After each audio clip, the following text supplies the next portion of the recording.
this neo-African culture call us into reflection. Facebook were not created for people like me and you to talk about colonialism and what. Created for white kids to wake up in the morning and say, I'm hungry. These are things for the snobs and cheese girls and model seats. But then we get into that space and we radicalize the space, and when we decolonize, because we understand that all medium were used for our colonization and all medium are used for our colonization. So we must use all medium to decolonize. TikTok, Facebook, social media must be used for social awakening. All classes of Black people are servants of the Europeans. White supremacy racism has taught even the white hobo to think that is better than the greatest Black man ever. The white hobo thinks is better than your greatest president because for him, he is still a Black president.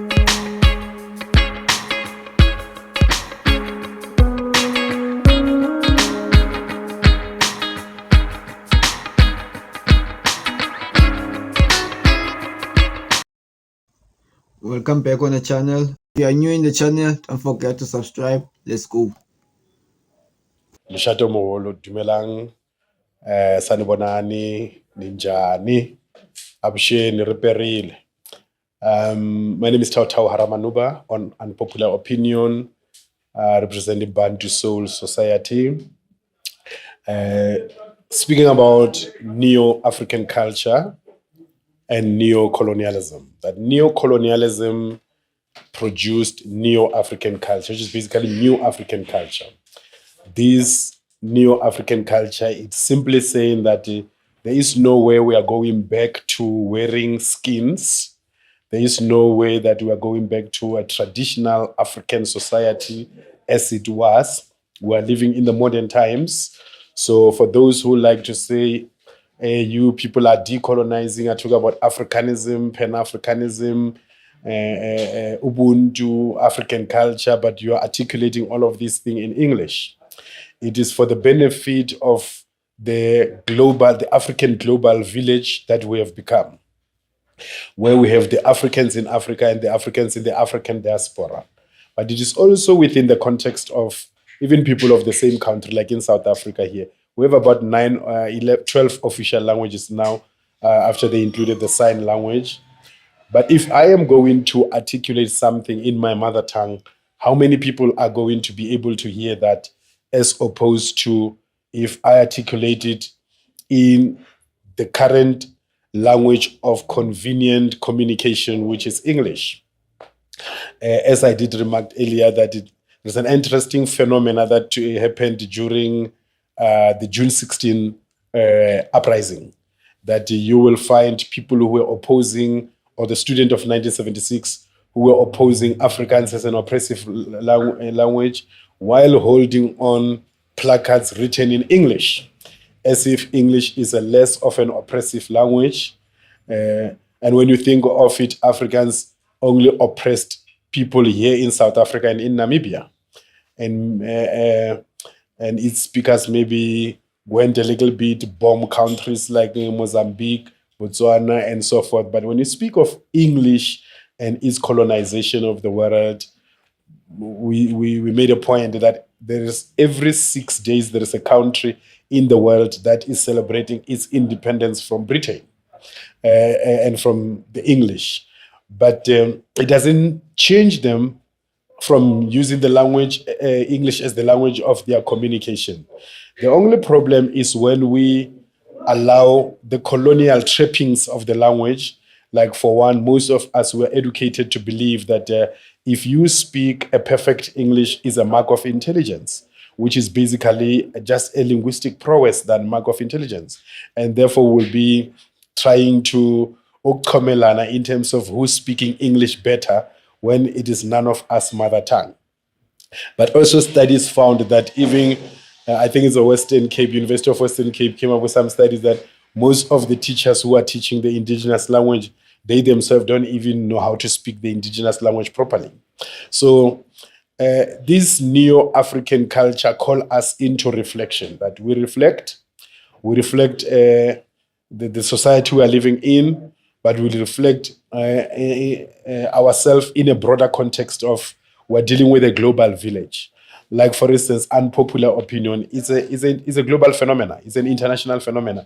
I know people who watch it from America everywhere else. But if I'm going to come here to sound ultra African and only speak in my mother tongue, we're depriving those people who have formed part of our global village the opportunity to get to hear what is it that we are communicating, and considering that they did not make a choice to be out there and to forget their language. Actually, it was a result of transatlantic slave trade, where they were taken forcefully from Africa, they were beaten to forget their culture, they were beaten to forget their identity, they were beaten to forget their language. So it is always important that when we are in these positions and platform of privilege, we demonstrate great humility to one another, humbleness, and the humbleness to always accommodate others. Don't say that because I'm dealing with African culture, I'm going to stick to my own language and my own ethnic group. Then that is what they call tribalism. You are not being Pan-Africanist, because Pan-Africanism is to taking into consideration all Africa, at home and abroad. We say Cape to Cairo, Morocco to Madagascar. Africa is for Africans, those at home and abroad. So things we are doing today within the context of Neo-African culture, they are done from a Pan-Africanist point of view. They are always done to accommodate other Africans. As I've mentioned, that Pan-African platforms like Unpopular Opinion are designed to accommodate the African world at home and abroad, that everyone can be able to link, because we're dealing with decolonization, we're dealing with the return to the roots, and nothing stopped us from leading the process of returning to our roots using the English language. Actually, we have seen so many results, even coming from this particular platform. I've met people say, first time, ever since I listened to you, I've been serious in my Africanness, I've been meticulous as to how I deal with my fellow Africans. The principles of Ubuntu are still instillable. We can still instill Ubuntu even using this particular medium. It's just a medium of communication. And communication is just to communicate one value system to the other through the most humblest way we can. So we did that. There's no point where we're using this medium of communication and these platforms that it compromises. You hear people say, you always complain about white people, but you are in a social media made by white people. TikTok is made by the Chinese. They were also colonized, cameras and video and laptops and cell phones are made by Indians and Chinese who don't even speak English and who don't even need to speak English to make a camera, But we are told that we need to speak a perfect English, and in the process of speaking that perfect English, we feel like we can't say other things because these things, they come from the area of English-speaking people. It's a misnomer. It's a misnomer that industrial civilization is a domain of the Europeans, while at the same time we still can point out to you, like for instance, why the Congo is destabilized. If the Congo shut down everything, the cobalt, whatever, there will be no cell phones, there will be nothing that is working, that is now keeping the world running now. And that is why there are so much rebel groups, there's so much destabilization, there's so much genocide going on, because they want what Congo have as much as they want what Africa have, but they don't want to pay for it. They want it for free. So therefore, in our process of decolonization, we must not be limited by the language that we're using to decolonize. We must not be limited by the mediums that we're using to express ourselves. I was on Facebook putting a lot of fire. Facebook kicked me out for the past 5 months. I can't go back, and I understand why.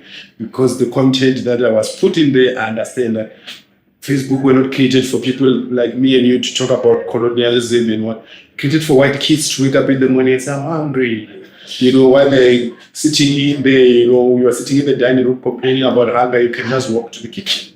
It's the things for the snobs and cheese girls and model seats. But then we get into that space and we radicalize the space, and when we decolonize, because we understand that all medium were used for our colonization and all medium are used for our colonization. So we must use all medium to decolonize. TikTok, Facebook, social media must be used for social awakening. We must not use it for all of these things. We are the only people who come up with a new challenge on social media platform. New challenge, Now we're even doing Spider-Man. You understand? Like, doing so much nonsensical challenges. Continue, we should use social media for social awakening. We should use all of these things, the camera, the laptop, the phone, the palm top that is in our palm to decolonize. And in that process, we must always show love and humility to one another as Black people because we come from the greatest oppression. All classes of Black people are servants of the Europeans. It will be a hobo in the street there. In our traditional African society, we never had hobos. Hobos are product of colonialism. We never had Nyaope addicts. They are product of colonialism.